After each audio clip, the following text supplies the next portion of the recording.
Puskesmas Kecamatan Madiun. Terima kasih atas kunjungannya dan program Puskesmas yang memang luar biasa buat pendidikan khusus HIP. Saya terima kasih yang yang luar biasa, apresiasi banget saya ke Puskesmas, terutama dengan pendidikan dengan program. Hari ini akan memaparkan, menyampaikan materi tentang kesehatan reproduksi dengan kesehatan lingkungan. Jadi Ibu dari Puskesmas Tanjung Sari boleh mungkin memperkenalkan dulu ya yang akan disampaikan, yaitu materi tentang kesehatan reproduksi dan PHBS, perilaku hidup sehat bagi remaja, dan yang satu lagi materi kesehatan lingkungan. Baik, yang akan menyampaikan tentang kesehatan reproduksi ibu sendiri, yaitu bidan ini, dan nanti PHBS ibu Pia, dan nanti kesehatan lingkungan ibu Aceh ya. Proses tumbuh kembang remaja di sini usia remaja, yaitu kelompok usia 10 sampai 19 tahun. Terus di sini masa peralihan dari masa kanak-kanak sampai menjelang dewasa. Masa rawan dan kritis karena perkembangan emosi dan perilakunya masih belum stabil. Nah, di sini masa akil balik. Apa sih yang masa akil balik? Yaitu pubertas ya. Kalau adik-adik semua misalnya ada yang lebih penting boleh ditulis, kalau mengganggu boleh sikapi ya. Pada masa akil balik secara fisik remaja putri sudah bisa hamil dan remaja putra sudah bisa menghamili. Namun demikian remaja putra dan putri belum siap untuk menikah karena masih belajar. Alat reproduksi perempuan dan laki-laki. Alat reproduksi laki-laki terdiri dari apa aja? Bagian luar yaitu jakar yang tadi ya. Jakar, kantung jakar yaitu krotum. Nah, di sini faktornya mempengaruhi dorongan seksual. Apa aja? Dorongan seksual itu adalah normal, juga dialami pada usia remaja ya. Faktornya apa aja yang mempengaruhinya? Satu, menonton film porno. Kosong aja dorongan seksual kan? Nah, dorongan seksual teh. Nah, melihat gambar porno, kosong ningali gambar porno kan?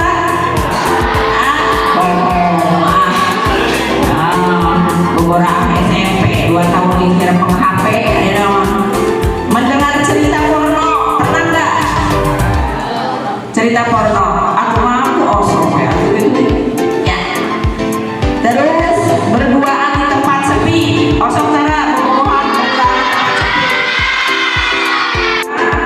Remaja memahami tugas utamanya. Apa remaja tugas utamanya? Misalnya apa aja? Belajar dan bekerja ya, mengisi waktu sesuai bakat, misalnya kemampuan, misalnya berolahraga, kesenian, berorganisasi ya. Jadi untuk menghilangkan dorongan seksual itu harus taat beri, jangan telat sholat ya, nurut ke orang tua, nurut ke guru ya, harus. Nama saya Ita dari kelas 9.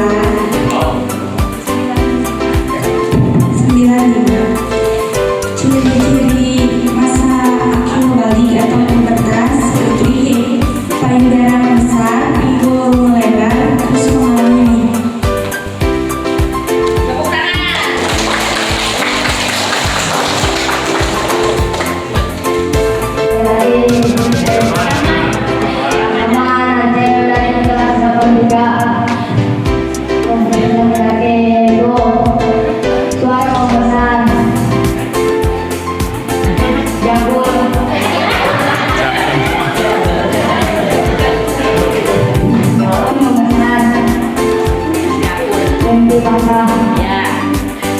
Ini apa ini? Ya. Dapur. Ya. Ya. Ya. Ada tambahan ya? Nama saya Risma Kristiani dari 83. Menonton film porno, melihat gambar porno, mendengar cerita porno, berdua dengan seperti kekerasan seksual, menggunakan perasaan kabur. Ya. Ya. Baru baca lagi harus. Ini harus hafal semua ya. Pernah nggak sebelumnya PHBS? Belum pernah. Berarti ini pertama kalinya dengar kata PHBS. Iya. Oke, PHBS di sekolah. PHBS itu perilaku hidup bersih dan sehat. Nah, apa itu PHBS? PHBS atau perilaku hidup bersih dan sehat yaitu kebiasaan seseorang untuk mencegah penyakit dan menjaga lingkungan sekitarnya agar sehat. Kesehatan dan tidak mudah sakit. Jadi dengan adik-adik menerapkan PHBS itu bisa meningkatkan kesehatan adik-adik, bisa meningkatkan kesehatan adik-adik. Jadi adik-adik juga nggak mudah sakit seperti itu. Kemudian meningkatkan produktivitas belajar. Jadi dengan adik-adik menerapkan PHBS, adik-adik nggak mudah sakit. Langsung cuci tangan. Paham? Paham ya? Oke, ini ada 6 langkah cuci tangan. Kira-kira nih adik-adik udah sesuai belum nih cuci tangan biasanya? Udah kayak gini belum? Belum. Yang pertama, langsung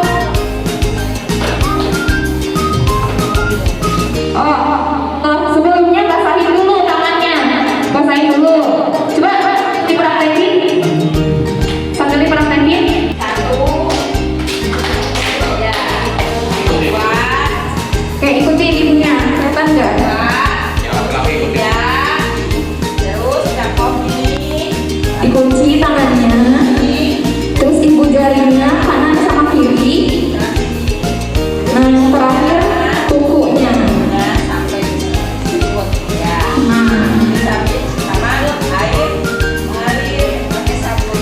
Ya. Sebelum kita bekerja, cuci tanganmu dulu.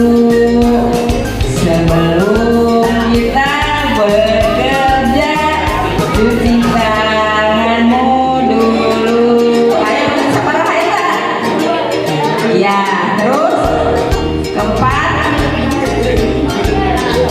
kelima,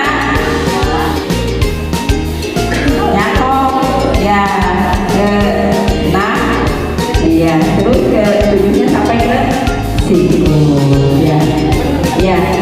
oke, di sini konsumsi makanan yang meningkatkan yaitu yang bergizi, yang sehat di sini tuh yang bergizi, yang higienis dan aman untuk dikonsumsi. Jadi yang dimaksud dengan makanan yang bergizi itu yang mengandung pertama karbohidrat. Contohnya, karbohidrat apa contohnya? Nasi, ubi. Nah, makanya pagi-pagi itu alangkah lebih baiknya ada yang sarapan dulu di rumah. Kalau nggak sempat sarapan, boleh minta tolong dibekelin ke orang tuanya, ke mamanya. Mama, aku nggak sempat sarapan, aku mau bawa bekal aja nanti makannya bareng-bareng sama teman-teman di sekolah. Itu lebih bagus. Nah, jumlah sarana WC untuk laki-laki minimal 1:40. Untuk perempuan minimal 1:25. Terhubung dengan sepiteng dan tidak bocor. Jadi kalian dari pipis itu harus masuk ke sepiteng, jangan ke air tanah karena air tanah bakal tercemar. Jadi air buangan kita sendiri. Jadi di sini sekolahmu udah punya sepiteng belum? Udah, belum? Tersedia air bersih dan sabun. Di WC-nya ada sabun nggak?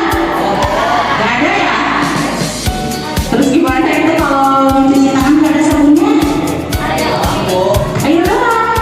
Nanti minta sabunnya ya. Disediain sabun. Tersedia kotak sampah yang dilapisi plastik. Ada nggak tempat sampah di setiap ruangan kelas? Itu 1 atau 2 tempat sampah